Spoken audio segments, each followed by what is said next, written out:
Eu quero já iniciar essa aula então, fazendo uma leitura bíblica, aquela tirinha, né, irmão? Só aquele versículozinho isolado, que é para não fadigar muito nesta manhã desse sábado ensolarado. Então, 1 aos Coríntios, capítulo de número 10, primeira carta de Paulo aos Coríntios, capítulo de número 10, versículo de número 31. Então, 1 aos Coríntios 10 e 31. E aí a gente faz uma breve recapitulação, né, porque já fazem aí 2 semanas que não falamos no assunto, que nós ouvimos, então acredito que alguma coisa deve ter caído no esquecimento. A gente faz essa breve recapitulação para, como diz o ditado, não pegar o bonde andando, né? E a gente ir lá desde o comecinho, pelo menos na ideia, para a gente fazer esses links aí. E eu vou até pedir ajuda de vocês para saber o que vocês guardaram na mente desde a última aula, tá bom? Então o texto de 1 aos Coríntios 10 e 31 diz assim, na minha versão pelo menos: portanto, quer comais, quer bebais, ou façais outra qualquer coisa, fazei tudo para a glória de Deus.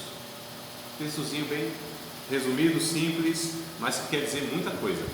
E aí é a partir dele que a gente vai então discorrer a aula. Mas antes que a gente inicie então a proposta da aula de hoje, eu gostaria de saber de vocês o que ficou guardado na mente de vocês da última aula, ou o que está mais destacado nessas aulas que nós tivemos. O que assim ficou de uma maneira que você falou, poxa, isso aqui eu nunca tinha pensado, nunca pensei, não imaginei que era assim, ou isso aqui, rapaz, isso aqui vai fazer uma diferença grande na minha vida, a partir do entendimento. Um de cada vez, todo mundo junto assim dá problema. Pode começar. O que ficou? Aqui é igual a ceia, né? Esperar uns pelos outros, né?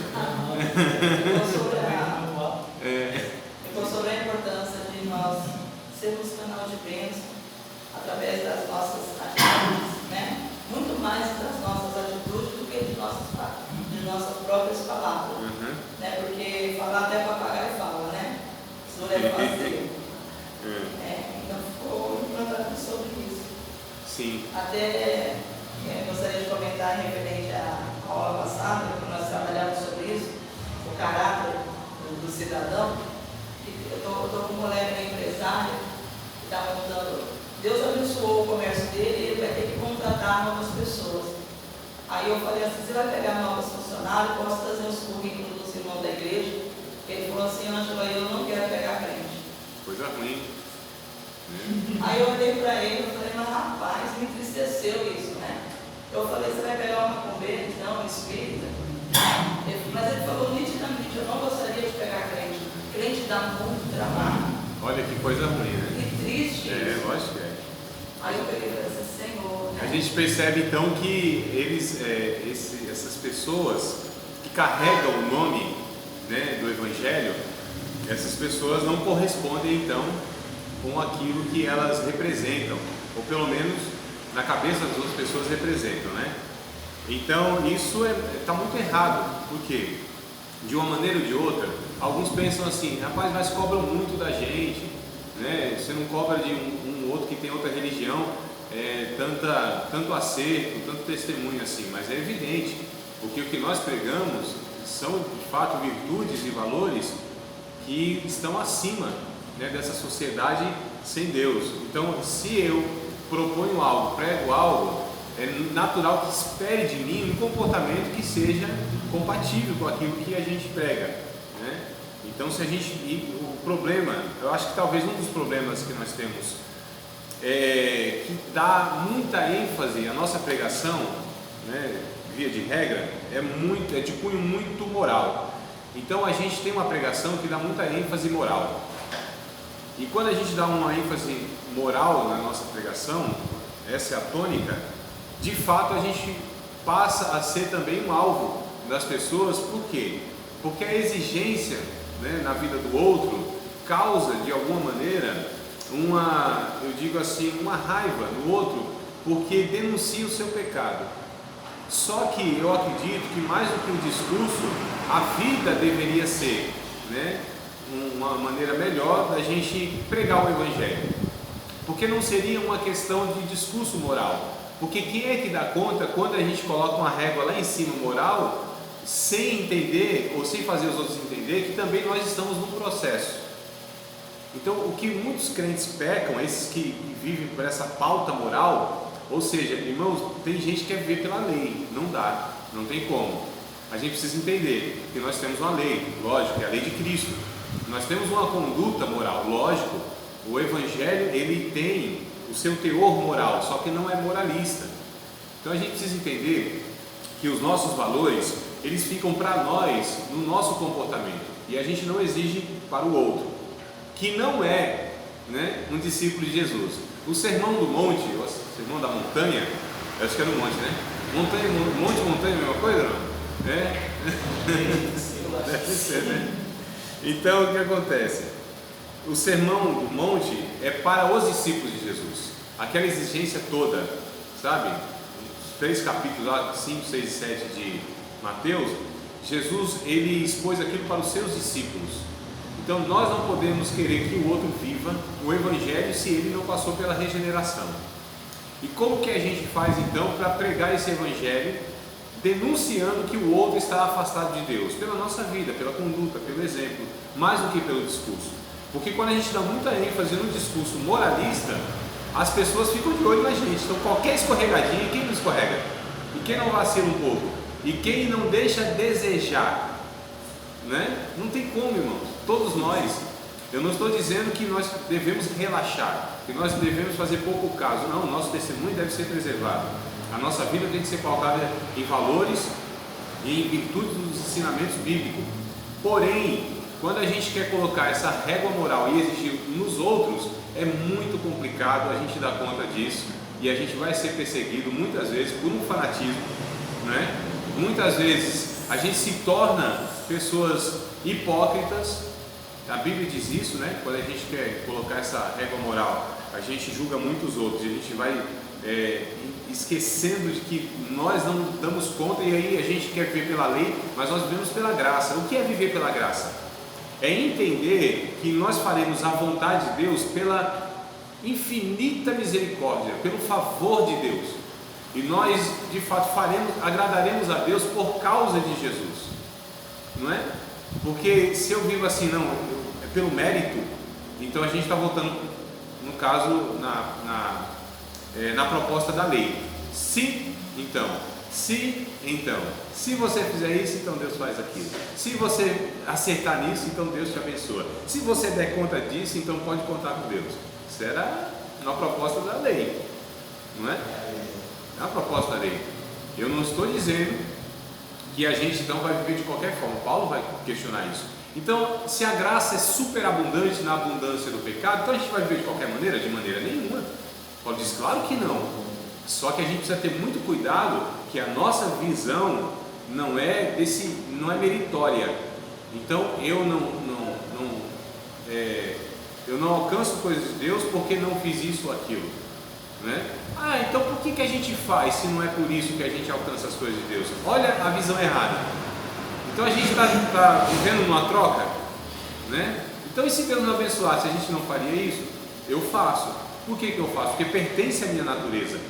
Então por que eu não minto?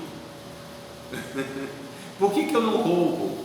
Por que eu não engano? Por que eu não sou egoísta? Né?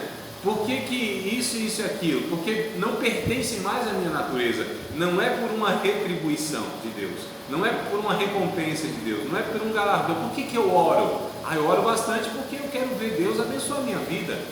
As motivações são errôneas, né? Por que eu jejuo? Por que eu leio Bíblia? Por que eu vou na igreja? Por que eu não vivo na prática do pecado? Por que eu sirvo a Deus? Eu tenho medo do inferno, né? Né? A gente pergunta para alguns assim, por que você serve a Deus? Eu não quero ir para o inferno. Opa, calma aí. Então a motivação está errada. Por que eu sirvo a Deus? Porque Ele é Criador, porque Ele é Senhor, porque Ele é o único digno da minha adoração. Não é? Então não é porque, irmão, é inteligência. Lógico que eu não vou fazer isso porque eu vou ser punido. Então o que é isso aqui? É uma questão de troca, de interesse. E Jesus quer que a gente o sirva por causa de um entendimento, não equivocadamente. Quando a gente pega o capítulo 6 do Evangelho de João, por exemplo, onde havia uma multidão, não sei se era 5 mil, 7 mil, era um bocado de gente, né? Me fugiu da mente agora se era 5 ou 7 mil. Isso assim, a grosso modo, porque a Bíblia só faz uma contagem assim dos homens, né? Era 5 mil homens, fora mulheres e crianças. Fora mulheres e crianças. Então você pode triplicar isso aí, né? Contando em Israel, sempre tem mais mulheres e crianças, né? Porque tipo Israel era igual os crentes do Nordeste, né, irmão? Fazia filho até umas horas. Então você pode multiplicar isso aí no mínimo, esses 5 mil por uns 4, tinha uns 20 mil aí. Uns 15, 20, era um Exatamente. Não é? Então se você for nessa lógica, que eu acho que a gente não está errando muito, né? Seguindo por essa lógica aí, nessa multiplicação razoável, uns 20 mil. E aí Jesus, ele percebe que aquela multidão está seguindo ele por causa de uma motivação errada. E aí Jesus diz, porque o povo disse assim, vamos fazer Jesus rei. O texto está escrito isso. Jesus, percebendo que eles queriam fazê-lo rei, então começa aí a falar umas coisas. Tinha um PTzinho ali já começando. Oi? Tinha um PT já começando.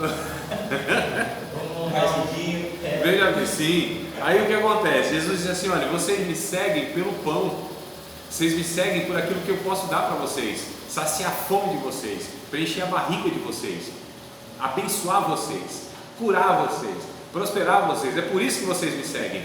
Então Jesus já corrigiu aquilo. A multidão toda, irmãos, 20 mil, se for, né? Isso mesmo, 20 mil, ó, foram embora, não ficou um, ou aliás, ficaram 12. Você acha que Jesus entrou em crise? Se agora a sala de teologia esvaziou, vou mudar o ensino. Não, se vocês 12 quiserem ir, pode ir também. Olha que coisa interessante. Jesus nunca quis, Deus não quer que a gente, de uma forma errônea, esteja ou seguindo ou servindo, mesmo porque é impossível seguir Jesus, como a Bíblia propõe, se não é pelas motivações corretas. Porque o discipulado, eu estava falando ontem à noite aqui, o discipulado, ele é uma exigência para servir a Deus. Não há como servir a Deus sem discipulado. E o discipulado, de fato, é aprender do mestre. O discípulo aprende do mestre. E o mestre disse o quê? Quem quiser ser meu discípulo, negue-se a si mesmo, tome a sua cruz a cada dia e siga-me. Olha só, então existem exigências. Se quiserem me seguir, isso é condicional, se, né? Então, olha, quer me seguir mesmo? Então faça isso, isso e isso. Há exigências para seguir a Cristo. E aí a gente precisa fazer essas coisas não como um adestramento, né? Estou recapitulando algum pensamento que a gente já compartilhou aqui. Não como um adestramento, como um treinamento. Adestramento fica meio estranho, né? Adestrado, né? Mas a religião adestra, né? Faz isso, né? Então senta, deita, morto, rola, busca o graveto, dá o biscoito, né? Aí no final dá o biscoitinho. Então adestra. E as pessoas fazem, tem um comportamento. Agora você vai perguntar o motivo por que elas fazem aquilo, muitas vezes elas não sabem, nem para si, nem muito menos explicar. Não é? Então você vai, paz, varão, bom dia, louvado seja o nome do Senhor. Seja bem-vindo, antes tarde do que nunca, viu, meu amado? Venha, venha. Aqui a gente entra na segunda aula também, né? Eu entrava na segunda aula às vezes. Vamos lá. Essa questão aqui, que você chegou a falar lá, estava falando, a respeito do testemunho, né? Tem uma frase que eu não sei de quem é, que está muito marcada, que é: pregue o tempo todo e, se possível, abra sua boca. Necessário for use as palavras. Exato. Então, é uma questão que você estava falando a respeito do que nós aprendemos e ficou marcado, que é que você falou no final a respeito do ser luz do mundo, do sal da terra. E isso marca bastante, né? Porque você vê as pessoas que falam uma coisa, mas não tem exemplo, você vai ver, não tem os frutos, né? Isso. Então é uma coisa que fica marcada, só para complementar mesmo. Interessante, Gabriel, você abordou um ponto que eu acredito vale a pena a gente prolongar ele, que é o seguinte: fruto. O que é fruto? Quando a gente pega João capítulo de número 15, Jesus vai falar que ele é a videira, né? Videira verdadeira, nós somos os ramos, e todo aquele que está ligado nele dá fruto, e dá muito fruto, tanto é que vem, tem que limpar porque o fruto é muito, para que dê mais fruto ainda. Então o fruto não são realizações, não é uma produção, o fruto é resultado de uma natureza. Porque, por exemplo, o que a videira pode produzir? Jaca? É jaca, né? Aqui, né? Jaca, né? Suquinho de jaca aqui, meu. É o néctar dos deuses. O que pode produzir a videira? Uva, não é isso? Uva. Ela poderia produzir figo, por exemplo? Não. Goiaba? Não. Mangaba? Jambo? Eita, pinha? Vocês sabem o que é isso? Quem sabe o que é isso? Dê um glória a Deus. Aí, ó, né? Cajá? Genipapo? Só coisa peculiar, não. Isso aqui é meio estranho, daqui a pouco sai, né? Então não pode, por quê? Não tem condição, ainda que ela se esforce, ainda que a videira faça força, e os galinhos tremam assim, vai sair uma goiaba. Não vai sair, não tem como sair goiaba, não tem como sair outra coisa. E o processo é natural. A uva vai ser o resultado, o produto da oliveira, vai ser, não tem como não ser. Então, na verdade, para um discípulo de Jesus, cheio do Espírito Santo, que entendeu o Evangelho, é natural que ele produza esse caráter. Olha que coisa interessante. Não há esforço sobre-humano, porque ele está ligado à videira. E a videira vai... O processo é muito interessante, né? As raízes vão buscando água no lençol freático, né? Da água aí faz aquela transformação toda, pega os nutrientes, passa pelo caule, né? A seiva, e aí é o que produz lá no final, na pontinha do galho, o fruto. Esse processo é silencioso, esse processo é invisível, esse processo não é percebido, esse processo é natural. Professor, a Bíblia diz que nós seremos como árvores plantadas junto ao ribeiro, e no tempo certo daria seu fruto. Sim, esse fruto nós poderíamos colocar, como Pedro diz, o fruto de justiça, paz, alegria. É o caráter produzido mesmo, não é feito, é isso que eu quero explicar, não é o que eu faço. Mas eu ganhei 200 almas para Cristo esse ano. Mas eu ajudei não sei quem. Eu fiz isso. Eu ajudei. Não seria obra. Não são realizações, não. As pessoas colocam isso. As pessoas, porque eu estou enfatizando isso porque eu vejo que há esse entendimento equivocado, né? Tem que produzir muitos frutos como se fruto fosse realizações, né? Nossa, eu dou aula de segunda a sábado, né?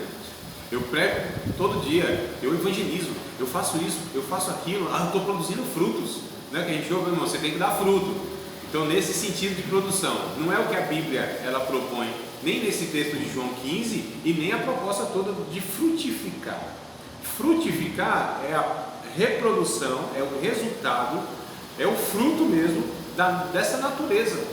Então, o que a gente vê em Gálatas capítulo 5, verso 22? Vocês lembram do texto? 5 e 22? Lembra? Isso. Será? Da carne. Calma aí, está no plural ou está no singular? No singular. Está no singular, então não são os frutos. É o fruto. Opa, essas coisas, esses detalhes fazem a diferença. Não é? Então vamos lá, não são os frutos. E não é questão de versão. De fato, é o fruto singular. O fruto do Espírito é amor, gozo, paz, longanimidade, benignidade, bondade, fidelidade, mansidão, domínio próprio, temperança. São 9 aspectos, 9 gomos da mexerica, né? Que seria tudo só. amor. É assim, calma aí que vamos, antes de chegar aí, Angela, antes de chegar aí, vamos nessa ideia do fruto como sendo único, um único fruto.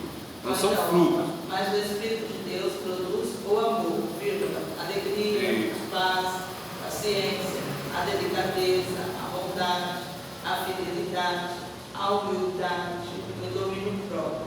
E contra essas coisas não existe lei. Não tem, não há lei que puna isso, né? Que condene isso. Mas só para a gente destacar aqui, então é singular, é fruto, é um só. O que quer dizer isso? Por que não são os frutos?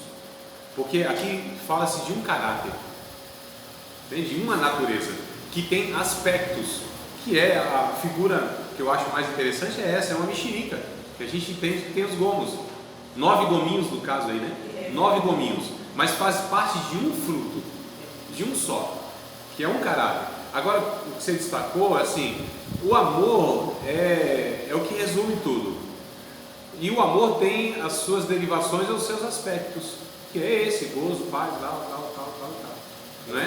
Dentro desse mesmo impacto, me coloca um significado quando ele fala assim: não juntei tesouros na terra, onde a traça é o ferrugem, mas sim tesouro do céu, porque onde está o teu coração, ali está o teu tesouro.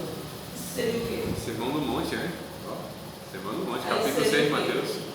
Então, o que Jesus está falando nesse capítulo 6 é justamente desse discípulo estar preocupado demasiadamente com esta vida, a ponto de entender que as coisas aqui essas coisas perecíveis, essas coisas que não serão levadas para a eternidade, elas sejam dadas uma atenção demasiada, porque não tem como, que é o que Jesus disse, onde estiver o teu coração, aí estará o teu tesouro. Então, se o nosso coração, ou se o nosso tesouro é isso, nosso coração vai se prender a isso. E aí, amados, é a luz que prende o amor da pessoa. sim, aí o amor passa longe, porque o coração está preso naquilo, presta atenção, que não pode jamais ser levado para a eternidade. E tudo que não pode ser levado para a eternidade é fútil, é pueril. O Eclesiastes vai chamar de vaidade, ou que não de nada, são coisas perecíveis. Haverá só uma coisa que nós poderemos carregar para a eternidade, está em Lucas. Vamos ler o texto de Lucas? Mesmo porque eu não lembro na íntegra, por isso que eu vou ler aqui. Lucas, capítulo de número... deixa eu ver, Angela, aqui. Ó, agora sim recebi a visão. É aquele texto do capítulo de número 12 de Lucas, a partir do verso 13 até o 21. Nós vamos ler aqui e a gente entra nesse ponto para que a gente entenda então qual é a proposta aí do Evangelho, ou a visão, né? Cosmovisão do discípulo de Jesus a respeito dessas coisas que tanto prende o ser humano. O ser humano, ele é um ser material e é um ser imaterial, né? Ele é constituído então dessa biologia, ele é constituído dessas 5 faculdades da alma: visão, olfato, tato, visão, audição, tato, olfato e paladar. Tem que ser nessa ordem, né? Senão a gente não lembra. Na escolinha é isso, né? Visão, audição, olfato, tato e paladar. Então, nós somos esses seres que se comunicam com essa existência, mas nós somos também essa outra parte espiritual, no sentido que há para além da matéria e se relaciona então com as coisas espirituais, melhor dizendo. E as materiais, elas devem viabilizar as espirituais. Entenderam, amados? Tudo que nós temos como recurso neste mundo, todos esses recursos que nós temos disponíveis por Deus, tem uma finalidade, que a gente vai falar sobre a teleologia, né? Um termo técnico, bonitinho, mas para falar de uma coisa muito simples, que tudo que existe um porquê, uma finalidade, foi criado para tal coisa, tudo, e a gente precisa descobrir a finalidade de tudo isso, porque Deus não criou nada no acaso, nada de uma maneira aleatória, que não tem função, né, específica e que não faça parte de uma engrenagem. Então esse cosmo, essa existência, a nossa vida, o nosso corpo, quem nós somos, tem uma engrenagem, né, figuradamente falando, que funciona, e cada pecinha, cada parte tem uma função específica. Deus é muito objetivo no que faz. Deus, ele tem um propósito em tudo que ele faz, em absolutamente tudo, um propósito claro, definido, e a gente precisa descobrir isso, amados, senão a gente vive de uma maneira equivocada. Há um pensamento, uma frase, um exemplo muito, mas muito conhecido, que é Alice no País das Maravilhas. Eu acho que quase todo mundo já assistiu esse trem aí, né? Faz parte da nossa infância, história e tal. E aí, em dado momento, está lá uma bifurcação, ou é uma encruzilhada de bifurcação, alguma coisa assim. E tem o tal do coelho lá, acho que é um coelho, né? E aí a Alice pergunta para o coelho, assim, qual é o caminho que devo tomar, senhor coelho? Aí ele disse, mas para onde você quer ir? Qualquer lugar, eu quero sair daqui. Eu falei, então tanto faz. Para quem não sabe para onde vai, qualquer lugar serve. Não é? Então, você precisa saber qual é a direção, qual é a vida que nós temos que viver, qual é o propósito de Deus, o que Deus quer da nossa vida. Isso está muito bem definido. Por que nós existimos? Por que fomos criados? Para que fomos criados? Por e para quê? Né? Então, por que Deus nos criou? Não é só o porquê, é para que Deus nos criou. E aí o Isaías 43, verso Ih, Jesus. Verso. Esqueci. Mas é o 43, verso 7. Isaías 46. 43, 7. Deus diz assim: eu os criei, eu os formei para a minha glória. Agora isso é vago. Não, eu tenho que viver para a glória de Deus. Mas o que isso quer dizer? Trocando em miúdos, né? Porque a gente chega nesse negócio assim de... a gente não é exato nos negócios, né? As nossas pregações, você tem que viver para a glória de Deus, irmão. Você pode ser entendido isso aí com muitas formas. O que é viver para a glória de Deus no meu dia a dia, no meu cotidiano, nas minhas relações? Traduz isso na família, traduz isso no trabalho, traduz isso na vizinhança, traduz isso nos familiares. Então a gente precisa de fato definir as coisas, porque tudo é bem definido por Deus. A Bíblia é clara no propósito. Diga. Posso ler a tradução? Claro. Ficou legal. Todos eles são o meu próprio povo, eu os criei e lhes dei vida, a fim de que mostrem a minha grandeza. Sim. Que é o que está em Mateus capítulo 5, verso 13 ao 16. Nós sois a luz do mundo, o sal da terra, né? Nós temos que mostrar. Isso, mas o texto é interessante no finalzinho, acho que é o 16, capítulo 5, que vai dizer: assim resplandeça a vossa luz diante dos homens, para que vejam essa luz e glorifiquem o vosso Pai que está no céu. Então essas boas obras, o comportamento, o nosso testemunho, o que nós reproduzimos como caráter, isso reflete Deus. Qual é o propósito nosso, irmãos, os discípulos de Jesus? Mostrar para as pessoas quem é Deus. Essa é a nossa responsabilidade. E a gente não pode cair naquela conversa fiada, aquela conversa de esquiva, de irresponsabilidade. Não olha para mim não, que eu sou cheio de falha. Olha para Jesus. Isso não é proposta. Isso é sempre uma desculpa. Sim, né? claro. Lógico que a gente não vai ser soberbo a ponto de falar assim: eu de fato sou o exemplo maior. Não, é Jesus. Porém, eu não devo, com o meu comportamento, desabonar o evangelho proferido por mim. E aí a gente vai lá para Tito 1,16, que Paulo diz para Tito: olha, tem muitas pessoas que professam a Deus, Jesus, com a sua boca, mas negam com as suas obras. A gente não pode também ser esse discrepante, né? As pessoas que elas diferem muito no discurso. Não. E aí a gente precisa entender tudo isso, né? No entendimento, na compreensão. E aí o Lucas capítulo 12, voltando aqui, sim. Acho que tem a ver com o assunto que a gente está falando, que a gente vai falar aqui sobre o rico insensato. Né? Sim. Eu gosto que a maioria das pessoas aqui, um tempo atrás, passou grandes dificuldades com crianças e tal. E eu olhei muito a Deus sobre isso, né? Para mim ter um trabalho, um dinheiro e tal, essas coisas, e consegui ver isso. Mas eu acho que tudo é um equilíbrio. Acho que a Bíblia, a minha visão, ela ensina que é um equilíbrio entre você e o seu trabalho, você tem sua família, você tem, para alguns que tem cargo na igreja. Então, é um conjunto de regras que a Bíblia nos ensina para que a gente coloque na nossa vida e venha a viver. Nada pode passar, eu vejo assim, que nada pode querer passar o outro, porque tem um equilíbrio em tudo. Sim. Veja assim, essa acho que é a proposta do que a Bíblia nos ensina aí sobre essa matéria. Exato. Tem que ter um equilíbrio.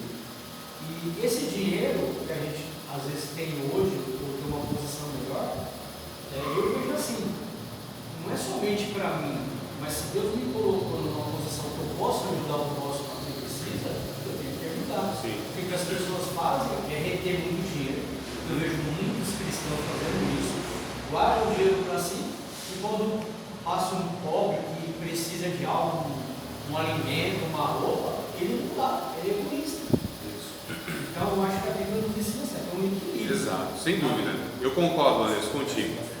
Mais do que então ter essa ação generosa, né? O que a gente está discutindo aqui é o que vem antes da ação, que é a cosmovisão, é entendimento. Então, sempre eu estou tentando trabalhar, e a nossa proposta é assim: não é só o fazer por fazer, porque a religião adestra, e nós temos uma religião melhor do que a nossa no sentido de adestrar para o comportamento, que é o próprio Espiritismo, por exemplo, que é pautado em obras. Né? Então, em questão de caridade, como eles chamam, em boas obras, eles são infinitamente muito mais eficazes do que nós. E são muito mais abençoados.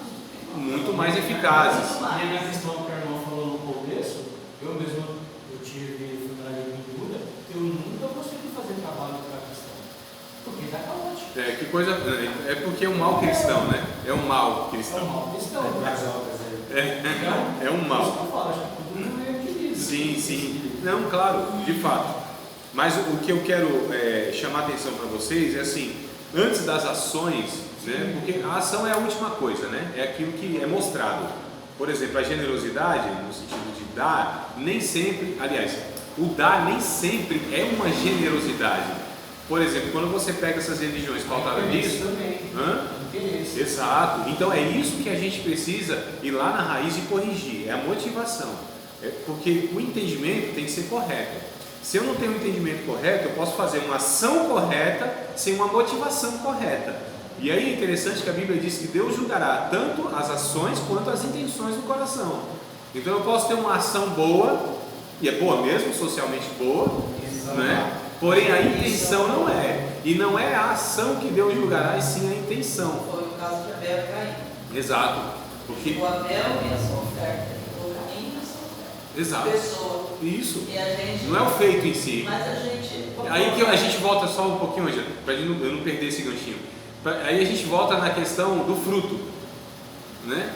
A gente volta nessa questão das intenções. A gente volta nessa questão que não é a ação em si.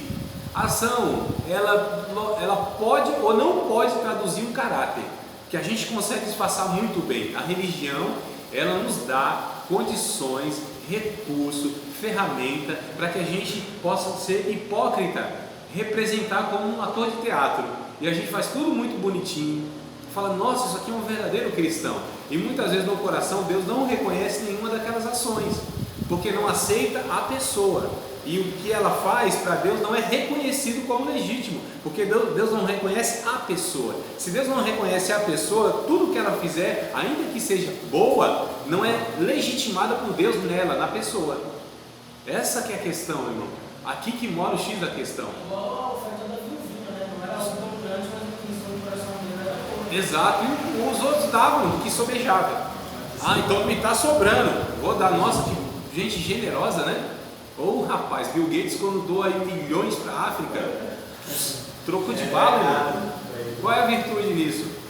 Não tem virtude. Dá do que sobeja, do que sobra, é o que Jesus ensinou, no que o Daniel está. Às vezes dá até para se vangloriar, né? Porque aonde a direita dá, a esquerda fofoqueira sai contando para todo mundo, né? Então a direita é fofoqueira, né? Não, a esquerda, a direita deu.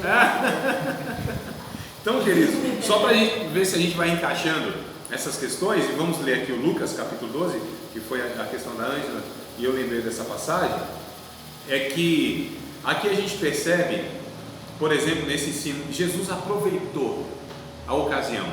Chegaram para Jesus no verso 13, capítulo 12, não sei se vocês estão abertos aí, a Bíblia, Lucas 12 e 13, e disse-lhe um da multidão, mestre, dize a meu irmão que reparta comigo a herança. Veja bem, mas ele disse, Jesus, né, homem, se fosse cearense, ia dizer, ô macho, quem me pôs a mim por juiz e repartidor entre vós?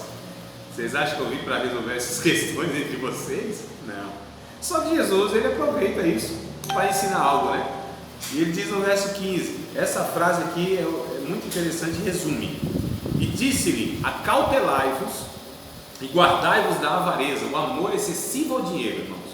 Isso é avareza, que é a raiz de todos os males, o amor ao dinheiro.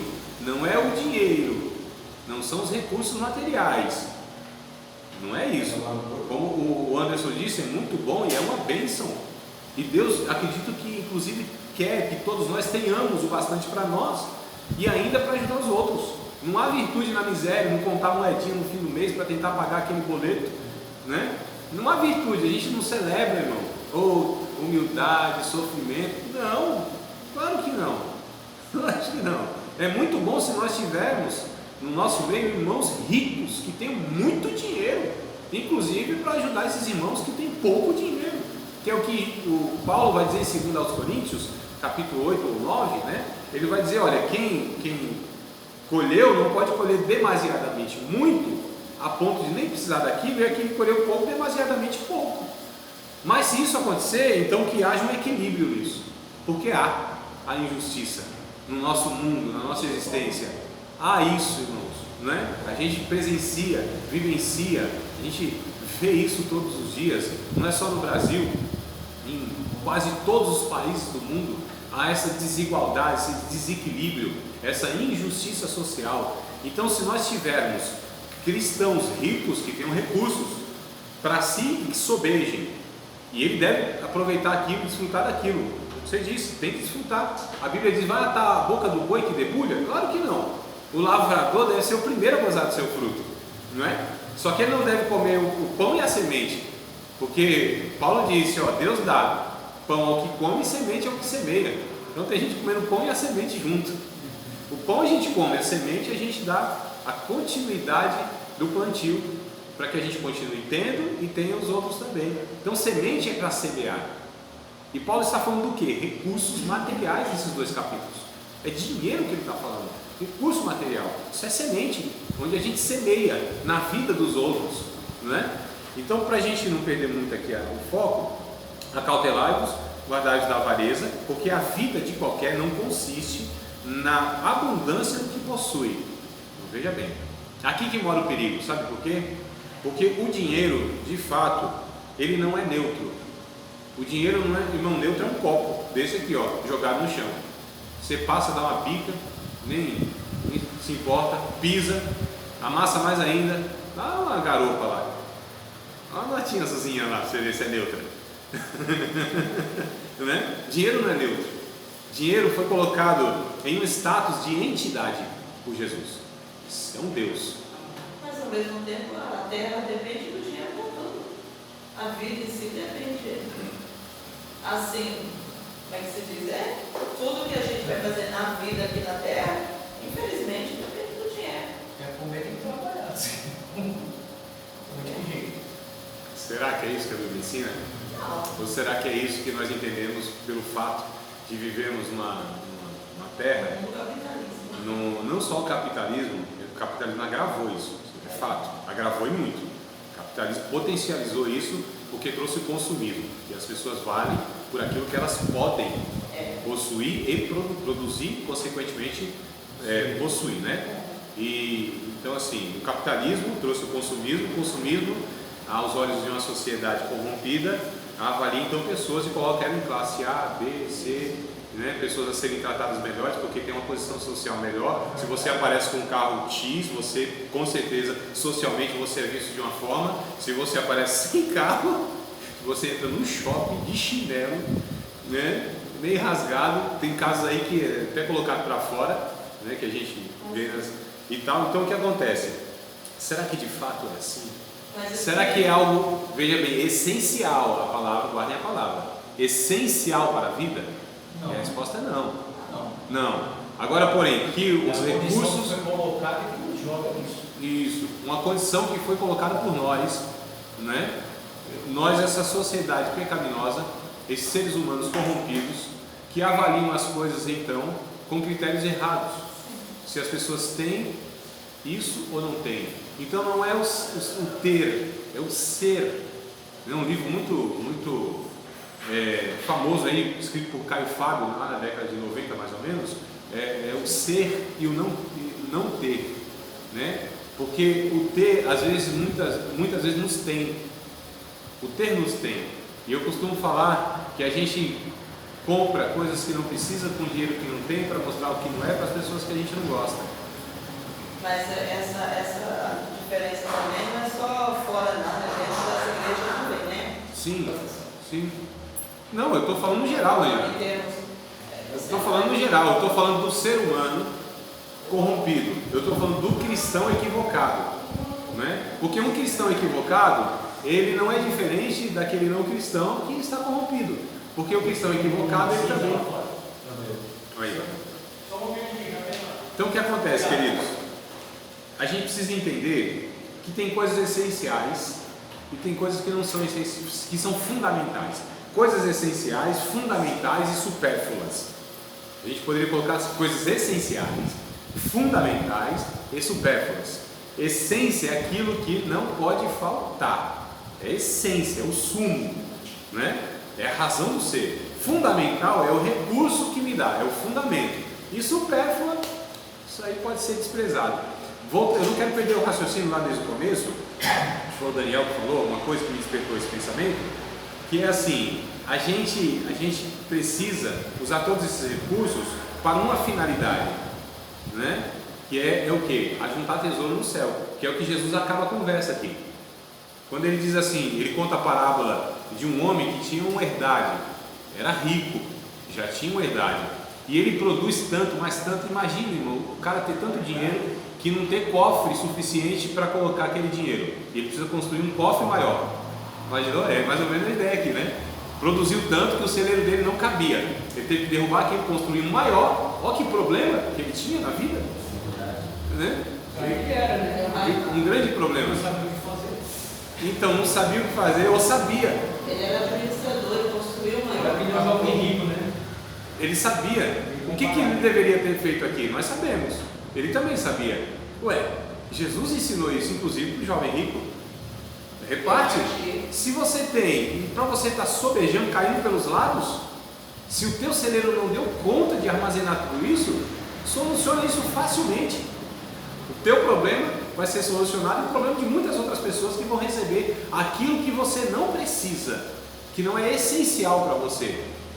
E para você tem além, irmãos, eu não vou falar aqui, não vou citar o nome de Neymar, né? Não vou falar que Neymar, não vou citar o nome do Neymar, mas tem uma mansão de 20 milhões de reais no Rio de Janeiro um ano. Né? E compra muita coisa supérflua. Quanto que esse menino ganha? 9 milhões por mês. Quanto que esse menino ganha? E quem paga?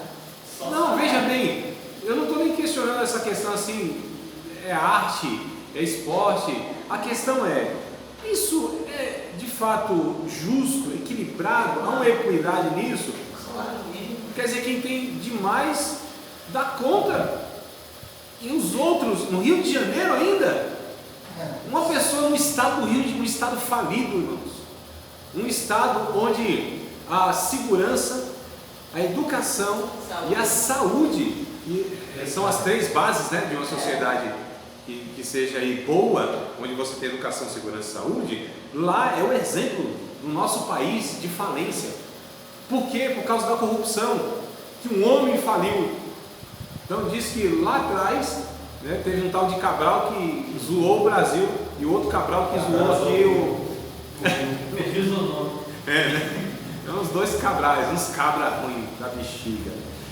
Voltando aqui, amados, então, a gente precisa entender, e aqui no próprio texto que eu quero ler com vocês, é muito interessante, o verso número 16, propôs uma parábola dizendo: a herdade de um homem rico tinha produzido com abundância e arrazoava entre si, dizendo, olha só, consigo mesmo dizendo, que farei? Não tenho onde recolher os meus frutos. E disse, farei isto, derribarei os meus celeiros, edificarei outros maiores, e ali recolherei todas as minhas novidades e os meus bens. Direi à minha alma, alma, tens depósito para muitos bens, para muitos anos, descansa, come, bebe e folga. Mas Deus lhe disse, louco, esta noite pedirão a tua alma, e o que tens preparado, para quem será? Assim é aquele que para si ajunta tesouro, e não é rico para com Deus. A alma come, bebe, descansa e folga? Não. Isso são comportamentos do corpo, não da alma. Então ele estava juntando bens que não preencheriam a alma. Dinheiro, recursos não preenchem a alma. Traz conforto para o corpo. Muito bom, inclusive, bem-vindo. Só que a alma não se alimenta dessas coisas. Então ele estava juntando tesouro para si e não era rico para com Deus. Quem é rico para com Deus? Aí a gente precisa ir em outro texto de Lucas para saber que riqueza é essa, no capítulo 16. Que riqueza é essa? Que é um tal do mordomo infiel, chamado de a parábola do mordomo infiel. Aqui eu acho muito interessante, vocês conhecem, né, o texto, não vou ler então de todo, mas eu acho muito interessante onde Jesus fala a respeito daquilo que nós levaremos, e a única coisa que levaremos para a eternidade, e é onde eu quero chegar com toda essa volta que eu dei, nisso aqui. Olha, por que você não foi direto no ponto? Capítulo 16. Eu acho. Capítulo 16, irmão, olha só, verso de número 8 até o 13, tá? 8 ao 13 aqui, vamos ler a passagem toda não?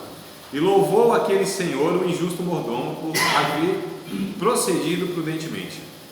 Porque os filhos deste mundo são mais prudentes na sua geração do que os filhos da luz. E eu vos digo, granjeai amigos com as riquezas da injustiça. Olha essa expressão. Jesus reconhece que a maioria das riquezas são obtidas de uma forma injusta, oprimindo as outras pessoas, né? Não sendo justo na distribuição. Estou falando de um empresário. Geralmente não é justo na distribuição desses bens, né? Da arrecadação. Então, vocês usem então aí essas coisas, com essas riquezas da justiça, para que vocês então granjeiem amigos, para que quando essas vos faltarem, ou seja, os recursos, vos recebam eles nos tabernáculos eternos. Quem é fiel no mínimo, também é fiel no muito. Quem é injusto no mínimo, também é injusto no muito. Olha só, pois se nas riquezas injustas não fostes fiéis, quem vos confiará as verdadeiras? Se nessas questões materiais nós não sabemos administrar isso de uma maneira a honrar Deus, como que Deus confiará para nós as coisas mais excelentes? Verso de número 12: e se no alheio não fostes fiéis, quem vos dará o que é vosso? Nenhum servo pode servir a dois senhores, porque há de aborrecer um e amar o outro, ou se há de chegar a um e desprezar o outro. Não podeis servir a Deus e às riquezas. Irmãos, o que nós levaremos para o céu? A única coisa que nós levaremos de fato para o céu, Jesus, ele pontua aqui: amigos, relação fraterna, relação de amizade. É isso que nós levaremos.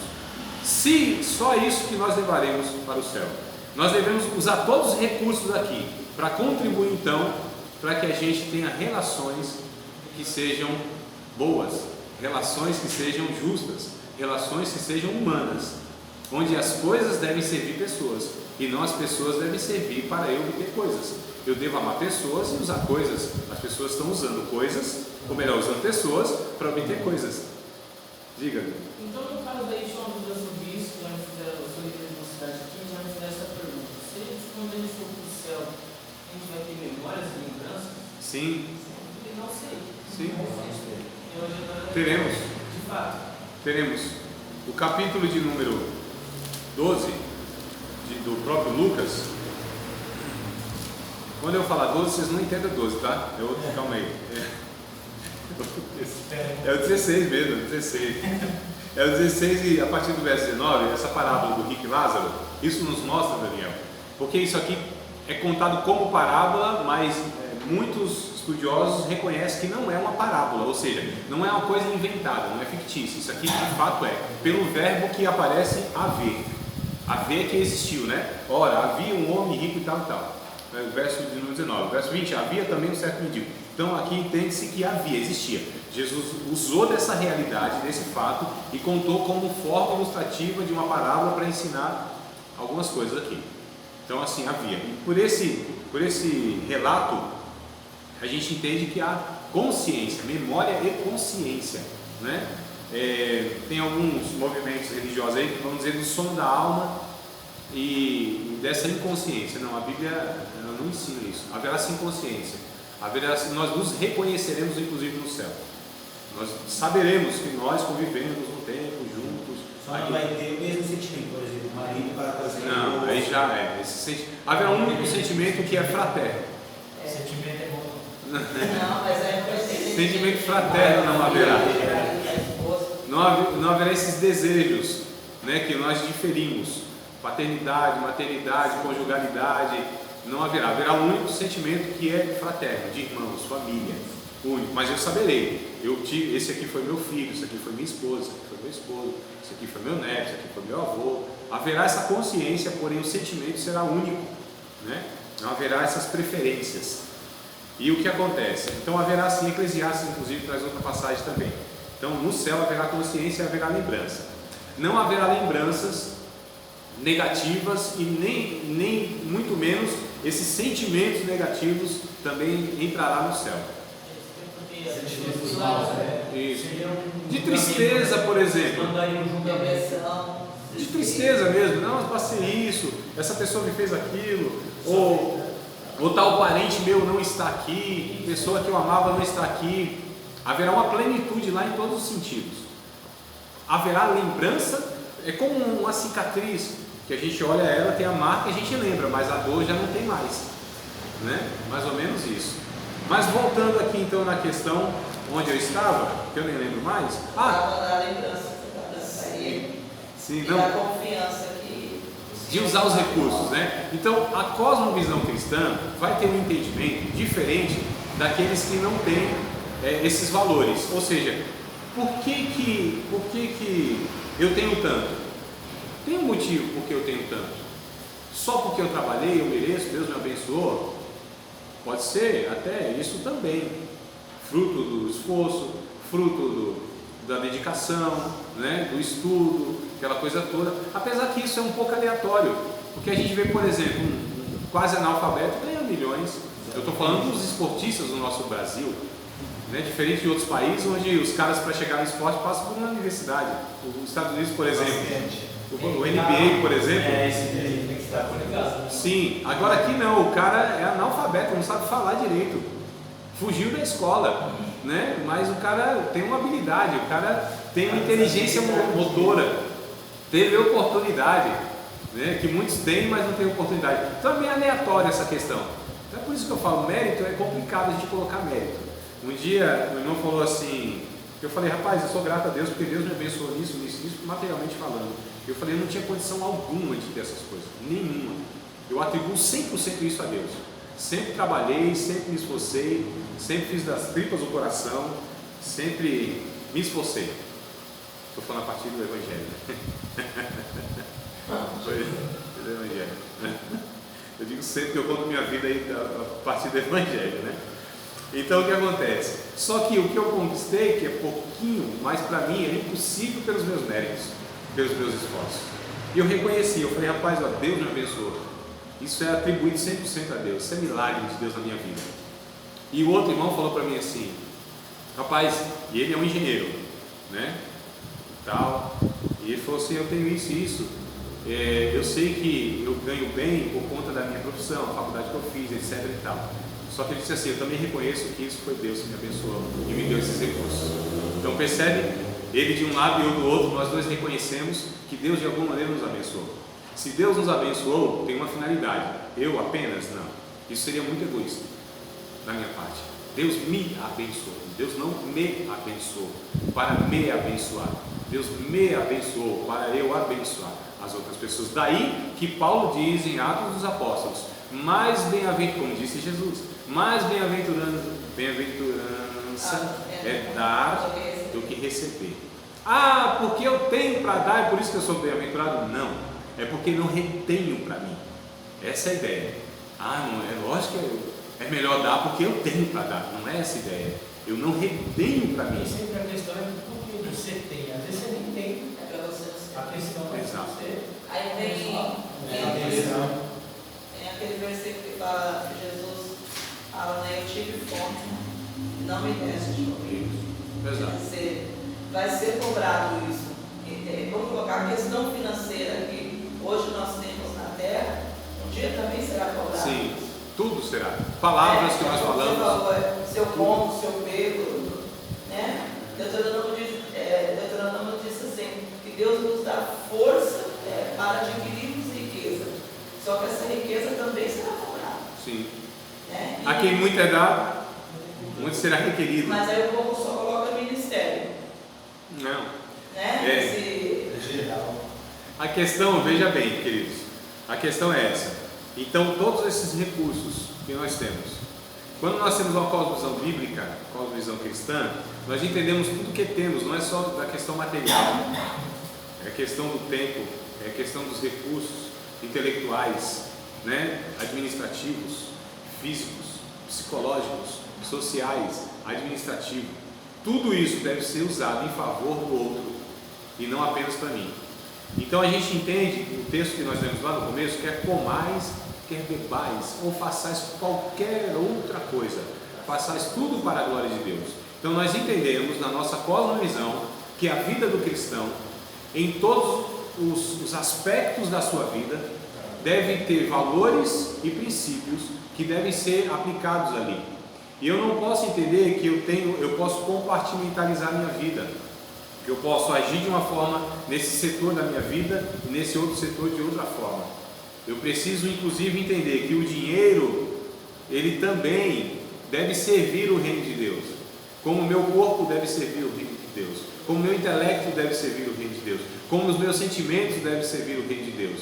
Jesus, tudo. Jesus, ele disse o seguinte, oh meu pai, Marcos, vamos lá em Marcos. Eu acho muito interessante esse texto aqui. Jesus, ele trouxe aqui uma realidade, isso está lá, desde o Antigo Testamento, irmãos. Lá atrás está esse trem. Mas aqui, ele inclusive acrescenta mais um ponto. Capítulo de número 12 de Marcos, Evangelho, segundo escreveu Marcos. Olha só. Oh, coisa boa. Marcos, capítulo de número 12, verso 28, 29, 30. Olha só. 31, 32, 33 e 34. Está vendo como vale a pena esperar? Então põe lá, para não te fadigar, Anderson. Ó, capítulo 12, do verso 28 ao 34. Depois eu espero. Tá vendo? Bem-aventurado és tu que espera e não é precipitado. Economiza a tinta da caneta. Então vamos lá, capítulo 12 de Marcos, do 28. Não leia não, deixa eu ler com vocês. Vocês são agoniados, com a cabeça baixa lendo já no final e eu nem comecei. Vamos lá, mas acompanhar juntos. Aproximou-se dele um dos escribas, que os tinha ouvido disputar, e sabendo que lhes tinha respondido bem, perguntou-lhe: qual é o primeiro de todos os mandamentos? Qual é o primeiro dos 618 mandamentos? Essa é que estava na cabeça do escriba, é sério. Estando ele, né? Hã? Estando ele. Sim. Desculpa, 613 mandamentos, tá? Está na cabeça do escriba é isso, que o judeu tinha 613 mandamentos. Pegaram 10 palavras que Deus disse lá em Moisés, né? Derivaram aquilo em 613. É isso que a religião faz, né? Trata de minúcias, e aí não dá conta, né? Aí fica coando mosquito, engolindo o cabelo. Quem quer viver nessa pauta moral que eu falei no começo lá, coa mosquito. É tudo assim, só que engole cabelo, né? Então vamos lá, verso de número 29. E Jesus respondeu-lhe: o primeiro de todos os mandamentos é: ouve. O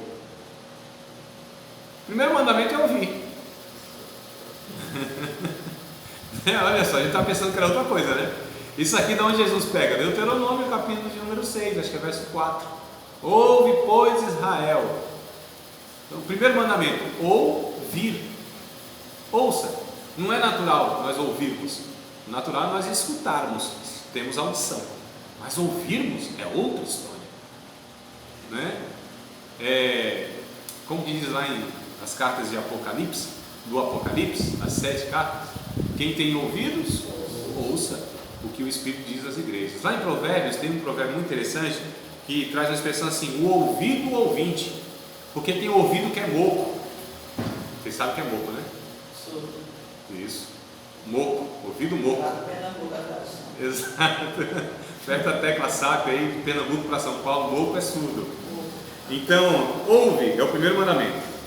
Ouve, Israel, o Senhor nosso Deus é o único Senhor. Esse é o Deuteronômio 6,4. Aí ele vem trazendo aqui, no verso 30: amarás, pois, o Senhor teu Deus de todo o teu coração, pensamento e atividade intelectual. Entenda isso. Coração, amar a Deus de todo o teu coração é amá-lo com todo o teu pensamento e atividade intelectual. Olha só, já pensou, esses jovens, Daniel, se nós nos incentivássemos a usar toda essa inteligência que esses meninos parecem estar nascendo com um HD lá já diferenciado, não é? Não é um negócio assustador, irmão? Você pega o filho pequeno, a neta, você já fica assustado, parece que já nasceu lá com um HDzão lá, cheio de informação. Mas, rapaz, que é isso aqui?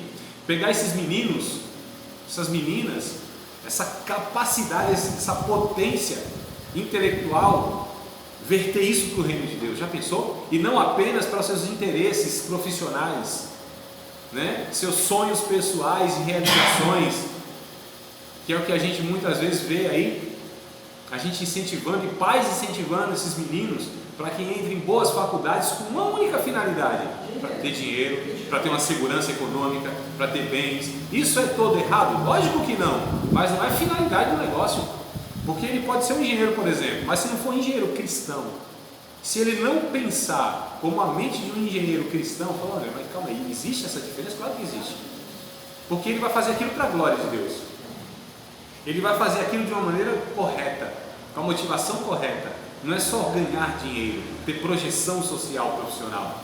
Ele entende que ali de alguma maneira ele está representando o reino de Deus. Quando fala assim: rapaz, esse engenheiro aqui é diferente daqueles outros engenheiros. Nunca chega na metade do discordar dele. Eu quero ser Cristo na metade do caminho, já perdeu o sentido da coisa, né? O então enriquece e cai na eclesiástica. E a vaidade, né? Que fala enriquecido. Não é nem o enriquecer em si, mas eu estou entendendo. É exatamente isso aí, né? Exatamente. É um negócio que fica sem sentido, sem propósito. Mas não é, a questão é assim: é você fazer aquilo com um objetivo e um propósito, que é glorificar Deus, o final de tudo. Eclesiastes vai falar isso. Qual é o final de todas as coisas? Temer a Deus e obedecer seus mandamentos, e ponto final. Né? Temer a Deus. O que é temer a Deus? Reverenciá-lo. O que é reverenciá-lo? Mostrar para os outros a sua imagem e semelhança em nós. O que é a imagem e semelhança de Deus? A gente precisa, tá vendo? Regressar e ver tudo isso. O que seria quando Deus disse assim: vamos criar conforme a nossa imagem, segundo a nossa semelhança? O que é esse negócio de imagem e semelhança de Deus? O que isso quer dizer? É porque Deus tem um narizinho igual ao meu? Uma orelhinha igual a minha? 2 bracinhos igual ao meu?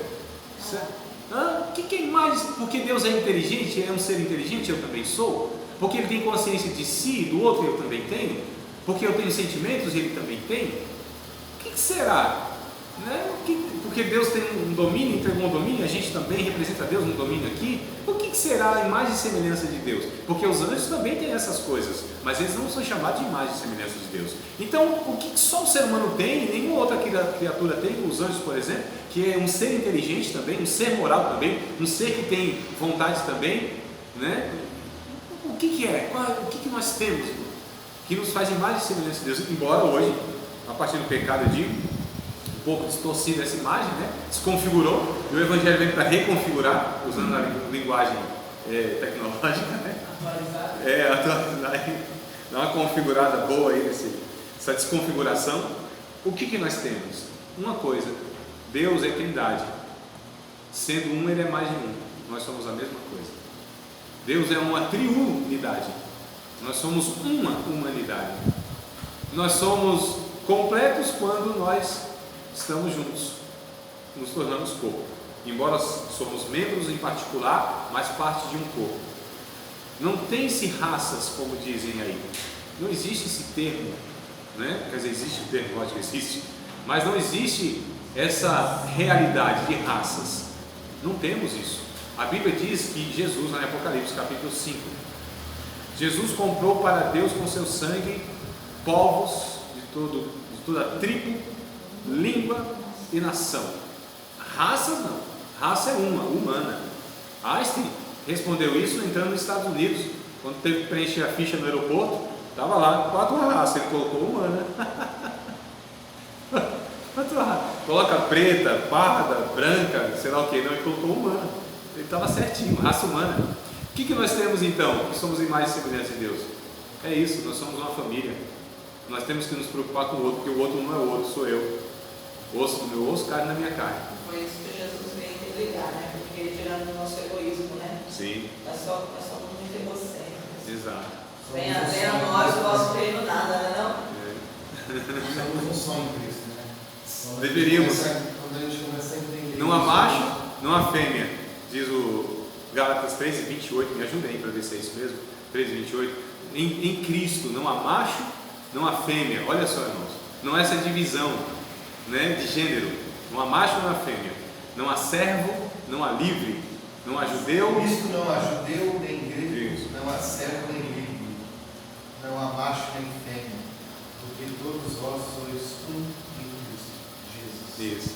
Então também não há espaço no nosso meio para nós classificarmos pessoas por conta da sua condição intelectual, da sua condição financeira. Não há. Não há possibilidade física, inclusive também, e outras mais. Não há possibilidade. Não há essa ideia de hierarquia opressora, ideia de serviço quando se tem cargos administrativos, onde o maior serve o menor. E o menor, ele é honrado pelo maior pelo serviço. Então percebe, irmão, se a nossa cosmovisão é bem diferente. 28. Isso, Gálatas 3:28. Percebe como essa cosmovisão ela é bem diferente? Essa estrutura que o mundo, ou seja, sem Deus, adotou como proposta de vida, de relações, na nossa não é assim, não deve ser assim. Jesus disse: entre vocês não será assim. Ou seja, que ele falou de tudo isso. Porque perguntaram: Senhor, na verdade não perguntaram coisa nenhuma, né? Eles não tiveram coragem de falar isso com Jesus, mas eles vieram discutir no meio do caminho. Tipo, eu sou o maior, eu sou pastor, rapaz, tu é diácono. A gente não tem essas conversas de doido no nosso meio? Sou pastor, tu é evangelista? Né? Tem não, né? Tem não. Então, vieram conversando os discípulos assim, tipo assim: eu sou pastor presidente, rapaz. Tu é pastor, auxiliar, e tu, evangelista, e tu, cooperador, e tu, dirigente de círculo de oração, e tu, dirigente da banda, louvor, e tu. Aí a gente entra nessas loucuras. Eles vieram discutindo isso pelo caminho. Jesus é assim: o que vocês vieram discutindo pelo caminho, hein? Quem tinha coragem, irmão, diante de Deus de falar isso? A gente está discutindo, Senhor, quem era maior entre nós aqui. A gente vive assim, mas não confessa isso a Deus, não reconhece, né? E aí Jesus, sabendo que eles tinham discutido pelo caminho, disse assim: ó, quem é maior? Aquele que está à mesa ou quem serve? Ah, Senhor, maior quem está à mesa. Então, eu entre vocês sou o diáconos. Está no original isso aí. Eu sou diáconos, eu sou quem serve, eu sou mordomo, eu sou garçom. Mordomo não, garçom, né? O original dessa ideia. Eu sou o diácono entre vocês. Disse assim: mas vem cá, eu estou juntando duas passagens aqui, tá? Como que os gentios vivem aí? Como que a sociedade vive? Ah, sim, o maior domina sobre o menor. Então, mas entre vocês não vai ser assim. Não deve ser assim. Olha, Jesus ensinando para nós como seria essa cosmovisão de relações. Ele diz: quem quer ser o primeiro, seja o último. Quem quer ser o maior, seja o menor. Quem quiser ser esse mais importante, então sirva. O reino de Deus são esses valores do mundo invertido, de cabeça para baixo. É o reino de cabeça para baixo. Tem um livro com esse título, muito bom. O reino de cabeça para baixo, que é o Sermão do Monte.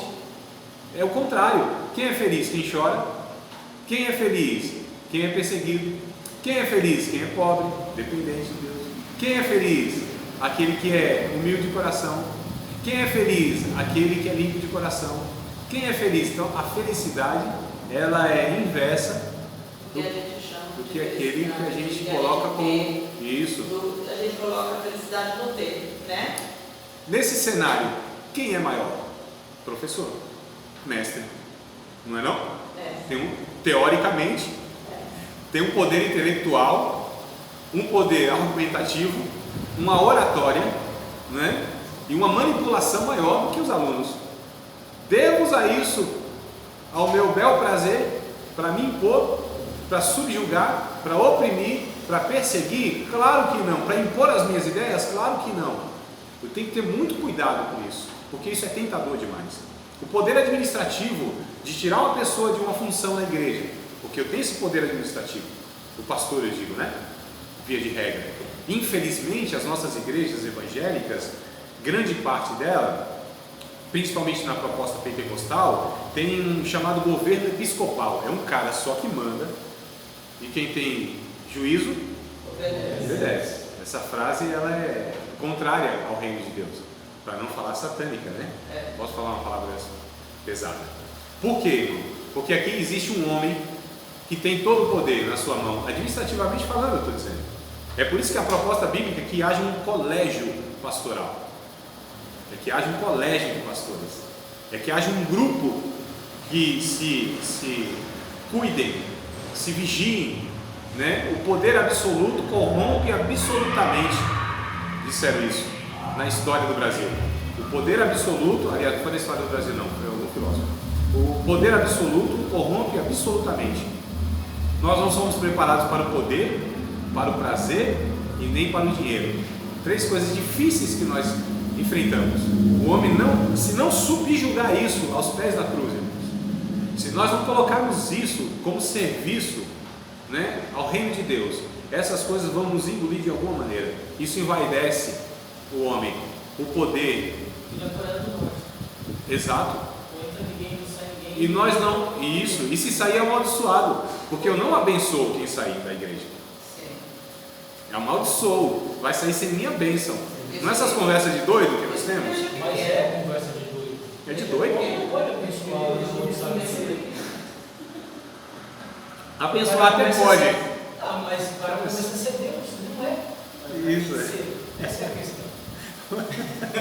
Então, amados, a gente percebe que na cosmovisão, no entendimento, e pelo entendimento é que a gente vai montando então essas propostas de convivência, de relacionamento. É porque se tem um entendimento errado, é por isso que eu sempre estou remetendo essa questão, olha, no entendimento, é isso que vai desembocar lá no comportamento, lá na vida, é aquilo que eu entendo. Então, se eu entendo que eu tenho tudo isso, obtive tudo isso, seja posição social, administrativa, intelectual, espiritual inclusive, financeira e de outras, física, de outras ordens, eu nunca vou usar isso para oprimir ninguém.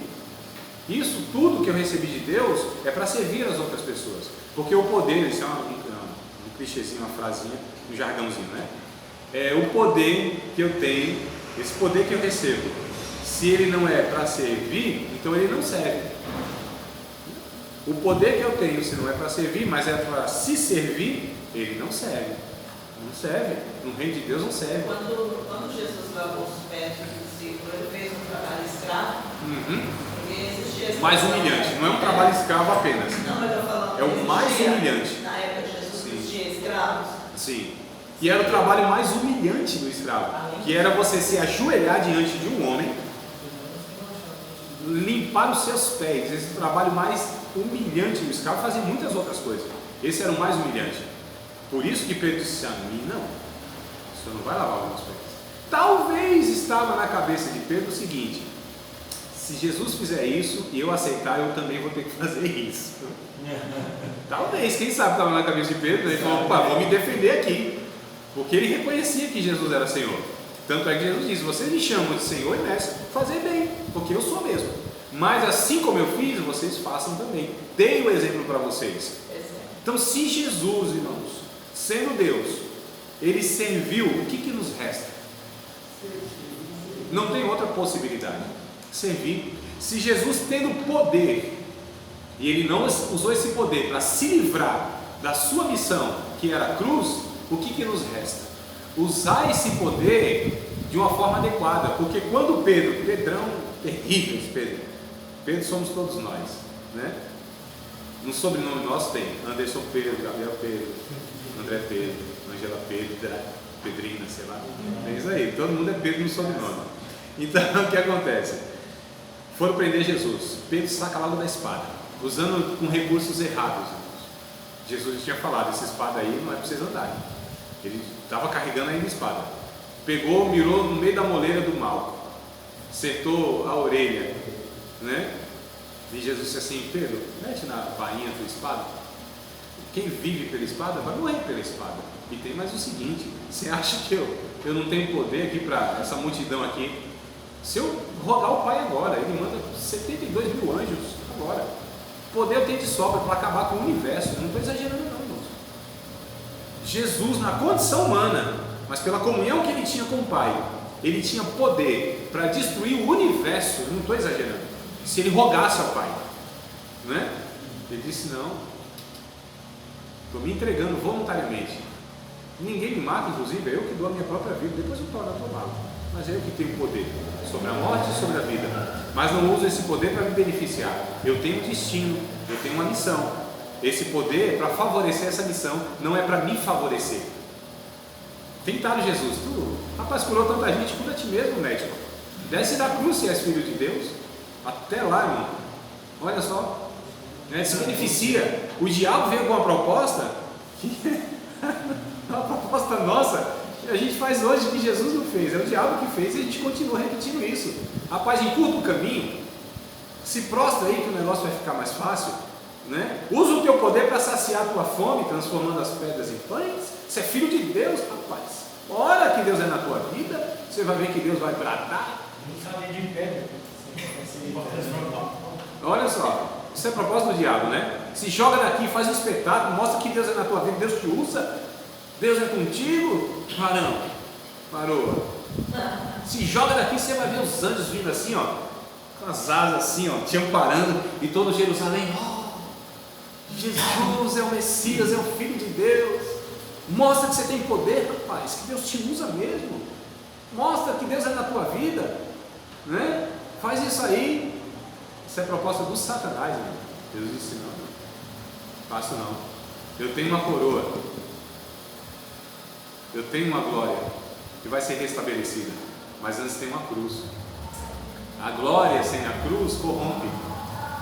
A coroa sem o processo adequado com a finalidade, essa coroa envaidece. Tinha que ter o sangue, né? Tinha que ter humilhação, tinha que ter o propósito cumprido, a missão em favor dos outros, não o benefício próprio. Como ser humano, Jesus não queria passar por aquilo tudo. Se o possível for, passe nisso, cálice. Todavia, se não seja como tu queres. Olha aqui, exemplo que nós temos nosso Senhor, o Deus, o Criador, se humilhou, se esvaziou da sua glória, se fez servo, achado na forma de homem, foi servo até a morte, obediente, morte de cruz, se esvaziou de si, tendo em vós o mesmo sentimento ou pensamento que houve também em Cristo Jesus. É o que diz o texto, né? Sendo tudo isso, ele se esvaziou, irmãos. Então, o poder, ele, quando não usado para servir os outros, para se servir, ele corrompe e nos faz satanases, demônios, lúcifers, nós nos tornamos, porque usa o poder para se beneficiar, e aí é corrompido na sua natureza. Quem é corrompido na sua natureza usando a glória de Deus, irmãos, é um negócio muito sombrio, muito complicado. Quem usa tudo isso está imitando Satanás, porque lhe foi outorgado um poder tal sobre esses seres celestiais, que ele se envaideceu e disse: você, como o próprio Deus, eu subirei ao céu, eu exaltarei meu trono, eu subirei às mais altas nuvens, eu serei semelhante ao Altíssimo. Deus disse: eu o sou. Tu não. Eu coisa nenhuma. Eu sou eu. Eu sou. Você é criatura. Lhe dei o poder para refletir a minha glória. Aquele ser, irmão, lindo, belo, glorioso. A formosura estava nele. Brilhava como as pedras mais preciosas, as pedras afogueadas, cheio de sabedoria, mais do que Daniel, diz o texto. Né? Aquele ser se envaideceu. Entrou violência no seu interior. O comércio, diz o texto de Ezequiel, muito interessante essa expressão, comércio, sabe? E sabe o que o diabo faz? E a religião do último tempo faz, lá em Apocalipse, eu acho que é capítulo 18, diz que faz comércio com as almas. Religião faz comércio com as almas, né? Muito perigoso isso, e é o que a gente está vendo. Paulo disse, olha, foi Paulo, ou foi Jesus, disse assim: farão negócio de vocês. Foi Paulo que disse: farão negócio de vocês. Então é um negócio, né? Pessoas são negócio. E a gente está no meio disso. Sim, nós temos que ter muito cuidado para nós não sermos agentes de tudo isso. Nós temos que ter uma visão correta das coisas, irmãos. Nós precisamos entender que nós vivemos de uma forma diferente daquelas pessoas que vivem sem Deus. Nós não podemos carregar o nome de Cristo, o Evangelho nas nossas costas e a gente viver na mesma proposta. Porque assim, quando a gente aceita Cristo, é alcançado pelo Evangelho, muda-se comportamento, né? Então, não faço o que eu fazia, não vou em lugares que eu ia. Se eu ia na biqueira, não vou mais. Se eu ia no boteco, não vou mais. Se eu ia no prostíbulo, não vou mais. Então, o comportamento foi mudado, não é isso? Pensamento foi mudado. Opa, agora já não penso mais aquelas coisas ruins que eu pensava, né? Passar os outros para trás, tomar vantagem em tudo, né? Falar mal das pessoas. Crente não fala mal de ninguém. Não é que vocês devem dizer assim. Então, assim, nós mudamos o pensamento, né? Mudamos comportamento, mudamos o linguajar também, né? Nosso linguajar é peculiar, né? O negócio, né, Barão? Né, Márcio? Não, profeta. Hein, garoto? Então a gente muda. Tá bom, então mudou-se pensamento, comportamento e até linguagem. Tem uma coisa que não muda, muitas vezes não muda. E se isso não mudar, é o principal que não foi mudado, deveria ser mudado. O que? Propósito de vida.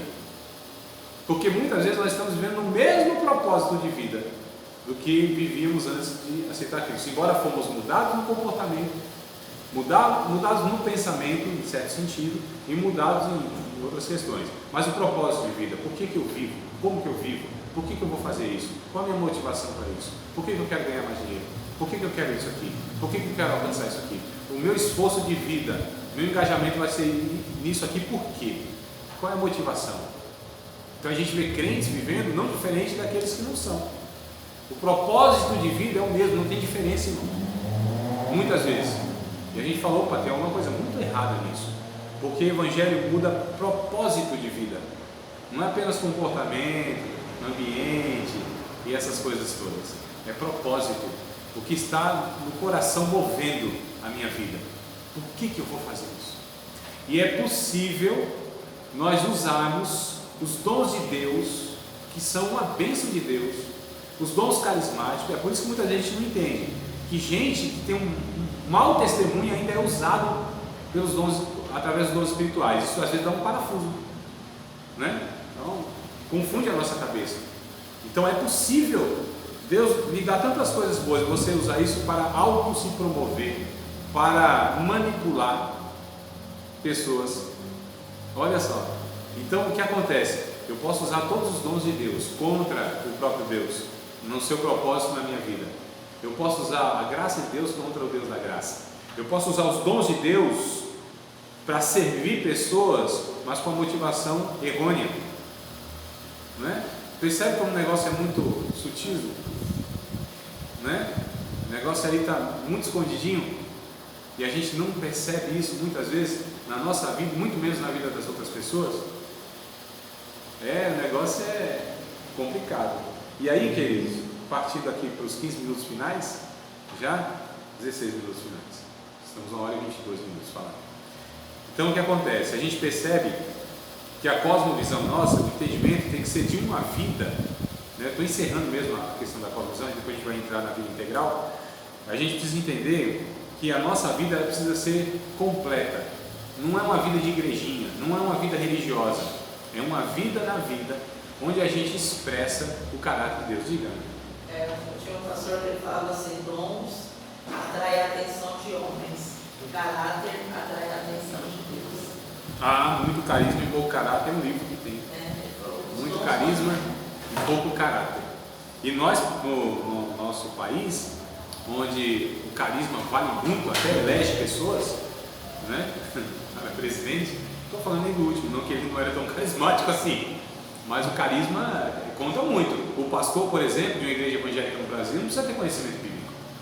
Se tiver carisma, nossa, é mais do que suficiente. Não precisa ter conhecimento bíblico. Não precisa nem ter muito testemunho, mas se tem carisma, rapaz, arrasta multidões. A gente sabe disso, né? Então o caráter, claro que é muito mais importante do que o carisma. Os dons espirituais não é crime de Deus na vida de ninguém. O fruto sim, os dons não. E aí é possível a gente usar então tudo isso de uma forma equivocada. Então a nossa visão é, irmãos, nós somos discípulos de Jesus dentro e fora dos ambientes cristãos, não é? Mesmo porque dentro não tem muita vantagem, não quer dizer muita coisa. E dentro de um monte de luzes, que diferença faz mais uma luzinha? Às vezes não é nem luz, é trevas, é porque tem tanto reflexo bom que reflete na pessoa e ela parece até que é luz, né? O desafio é a gente ser então cristão no meio das trevas, é ter essa cosmovisão lá onde a gente trabalha, não é apenas na igreja. É por isso que eu acho muito estranho pregadores e pessoas que assumem o microfone e algum destaque na igreja, visivelmente, né? Elas têm um comportamento que não parece ser natural, porque quando você vai pegar dentro de casa não tem aquele mesmo comportamento. Você vai pegar onde trabalha, muitas vezes não tem aquele mesmo comportamento. São pessoas esquizofrênicas, duas personalidades bipolares, gente que se fala, Será que essa pessoa fala com esse tom de voz, com esse linguajar? Né? Chega na padaria, o amado e querido padeiro. É isso, né? Estou muito grato a Deus por tua vida que levantou de madrugadinha para fazer esse pãozinho. Não é, irmão? É hipocrisia, um linguajar. Né? Chega lá numa festa de criança, falou amado, sou grato pelo convite, por estar nesse conclave. A gente teve a palestra de Euclides na igreja, veio um pastor pregar e falou justamente sobre isso. A gente quer ser diferente dos lugares, né? Igual dentro de casa, você é o pai, você não é o pastor. Isso. Né? Você também é o pastor, mas primeiro você é pai. Exato. Você vai falar para o seu filho, querido, passando. Isso não pode. Não dá. E se não passar direito, disciplina o menino. Aí você está falando aí, a memória. Não. Então você pega uns crentes, eles não conseguem viver socialmente, porque são gente de gueto, sabe? Gente de arraialzinho, de redil, de igrejinha, não consegue conversar com uma pessoa que não tem a mesma fé, não consegue ter mais de 5 minutos. Primeiro por causa do linguajar, que ninguém entende coisa nenhuma, desse evangeliquez que nós usamos, né, dentro das nossas igrejas. Segundo que não tem assunto, ou fala de Bíblia ou não fala de nada. Não consegue socializar, não é? É um negócio estranho. Então assim, a gente percebe que há uma deficiência muito grande de um entendimento correto para uma vida correta. Um entendimento adequado, a gente vai na próxima aula, se Deus quiser, der tudo certinho, de falar inclusive dessa dualidade, dessa questão de santo e profano. Pode ou não pode? É de Deus ou não é de Deus?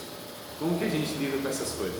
Vamos tentar. Eu sei que talvez vai gerar um pouco de calor, mais do que luz, talvez. Não, espero que gere mais luz do que calor.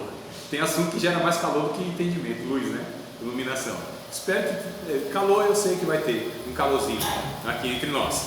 E a gente vai entrar em choques aqui, né? Tenho certeza absoluta. Se não for assim, eu vou ficar surpreso, né? Porque a gente está lidando com ideias, com pensamentos, com convicções. Então eu vou colocar algumas coisas aqui, vou trazer minha cosmovisão, e aí como vocês já ficam muito à vontade, vão discordar de mim, não tem problema, vai gerar um calorzinho, eu já estou avisando, tá? Então venha preparado. Durma bem, não brinque com a esposa que é casada, para vir tranquilo, senão não aguento também não, senão vocês vão me massacrar.